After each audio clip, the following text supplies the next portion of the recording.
So coming in to land over there, folks, is Kuwait from Kuwait City, Kuwait Airways. It's Airbus A330 that came into service in August. They came into service in June 2015, making the aircraft 8 years old.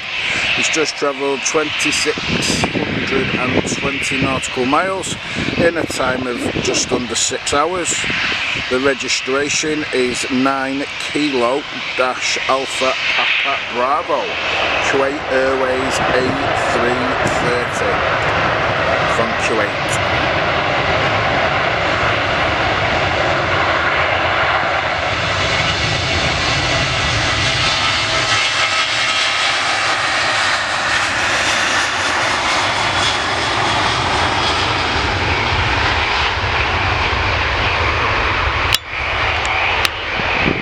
Like I said, I do prefer the newer one, the newer livery that's unless they've got different liveries, then obviously I prefer the other one compared to this one, which has been into Manchester. So there you are, Kuwait Airways A330.